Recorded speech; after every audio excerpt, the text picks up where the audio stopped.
What's happening, sports fans? Christian Pedersen, Colton, Tull, and welcome to the Division II San Diego CIF section preview. And I am putting down the notepad. I'm scaring the intern because we're throwing out the notes on this one. The Division II one is going to be just pure unleaded fun and reactionary, holy heck football all season long. It's going to be all breaks or all gas, no breaks. My apologies for that. Colton, man, when we were prepping for this one, you just kind of muttered under your breath, this is going to be fun. This one's going to be fun. So why is that? What's got you so hype about Division II this year? And what are some teams you like? Or who are some teams you like? You gotta start with the top. Oceanside being Division II team is weird. It is weird. Well, okay, so let me set the table here. Then Oceanside, Grossmont, Granite Hills, and San Marcos all have moved down from Division I last year into Division II. Go ahead though with Oceanside. Oceanside, story with them every year. Big offensive line. They are gonna maul you. They are so big. Unfortunately, they did lose their starting running back to I believe ACL injury before the season, so that's gonna be tough. But Oceanside, great coaching staff. They're going to find a guy they're going to produce. And like I said, with that O-line, you can put a lot of people back there and they'll produce. They got a revamp. They have a tough schedule. They think about Oceanside playing D2. They still have an insanely hard schedule. They have to play San Clemente week 1. They play revamped Saint Squad. They're obviously still in the Avocado League, so they're playing teams like Torrey Pines, Mission Hills. So you having this tough schedule in Division 2. They can win 6-7 games. That should be good enough to give them at least a bye in the playoffs because that strength of schedule is insane. There's some highlighted players. Kalani Pickett over there, insane athlete. He's going to put up numbers, as well as Joseph Matthews for the Oceanside Pirates. You're certainly right that it audibly sounds a little off saying that Oceanside is a Division II team, and maybe ultimately they do roll on to be champions, and it's them versus Grossmont in the finals, and everyone kind of rolls their eyes like, oh, that robbed the D2 team. But I argue that if that is what happens, then that's the system working correctly because it gets them back out of Division II right away and it bounces them back up to D1. And so, yeah, this could very easily, like you said, just be a year where these teams with bigger, stronger strengths of schedules come in and they flex and they're like, no, we're not quite that yet.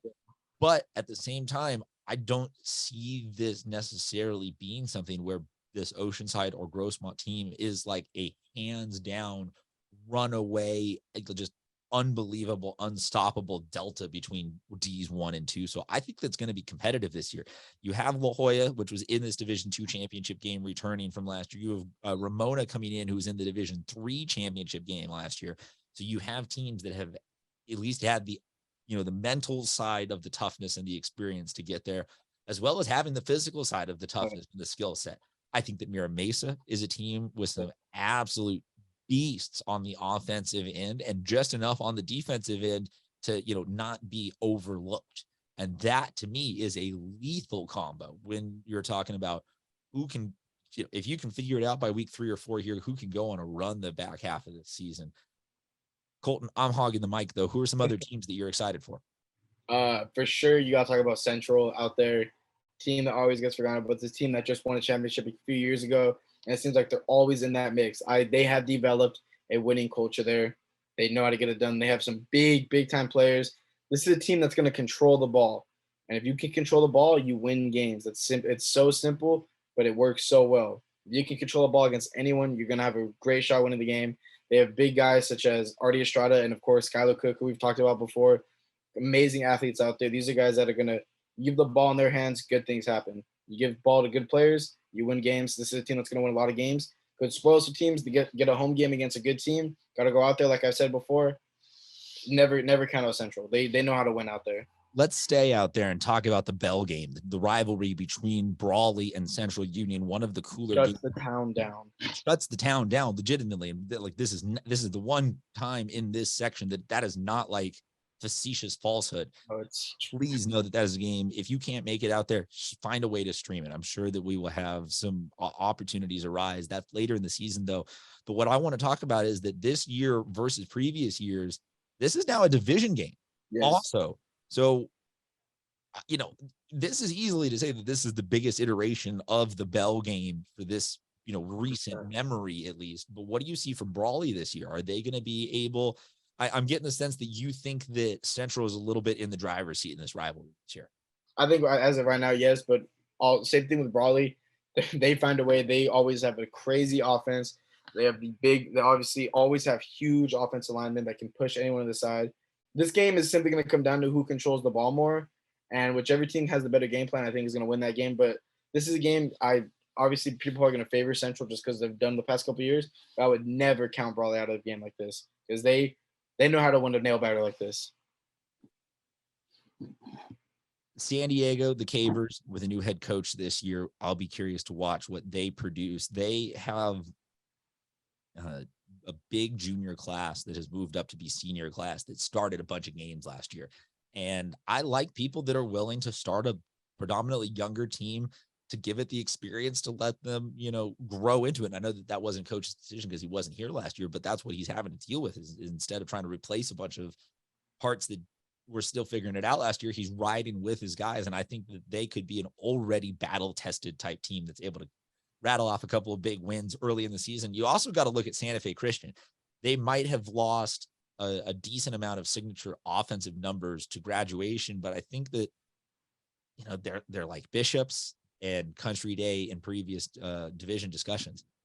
That Coastal League just produces teams that are that, not 10,000 punches, one different way, just one punch 10,000 times type of focus and mentality. And you can never count SFC out. I think last year we saw SFC's season ended, if I have this correctly, against Mater Dei Catholic in the playoffs.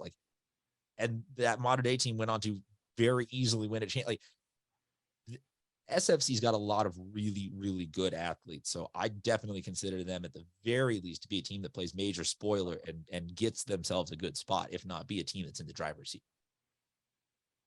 Anybody else, Colton, that we're missing in this Division II race? We know that this isn't an in-depth preview of everybody and everything, but football is fluid. So that's why we're back every single week. This is your primer, though, going into scrimmage week in terms of what we really think is going on this year.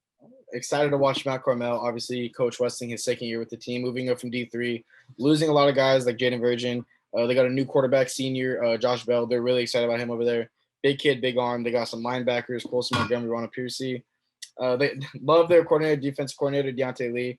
This is a team last year that had a defensive profile last year, and I expect that to continue. But obviously, with how top-heavy this division is, to get lost in the mix there. But with a defense like that, you really could win any type of ball game. Granite Hills is probably one of the most consistent programs in the county. They're always there. Them moving down is so insane to me as well, along with the other teams. But that's going to be a fun team to watch. They have Joaquin Thomas. They got a transfer, Demarion White, who's going to be an insane athlete, has a few D1 offers. So he'll be a lot of fun to watch on that Granite Hills team. And again, on this, it is a weird year. It does sound odd with Grossmont, Granite, and Oceanside and San Marcos all down in that lower level. But we also have an insane thing that Mater Dei jumped from 3 to 1. So maybe one of those 4 teams wouldn't have come down in a more traditional layout of a year. But yeah, it will be interesting, I think, out the gate to decide, is this going to be them against the field in terms of those 4 teams that came down from Division I, and or are we into a new era where just those teams have adjusted realities? That'll be a lot to watch for early on in the season. You can follow Colton at Pro Colton Tull. I'm at Mr. CPED. The show is SD Prep Insider. Colton, let's go, man. Where do you know? Are you going to see any of these teams for your scrimmage week, or are we still undecided about that? I haven't decided yet, but I definitely got to go watch a lot of these teams play this year. D2 is where it's at. All righty, folks. We'll be back with the Division I Open 4, 5, or 3, depending on which way you click on our YouTube channel or share the links. Thank you very much for tuning in, and we'll talk to you guys soon.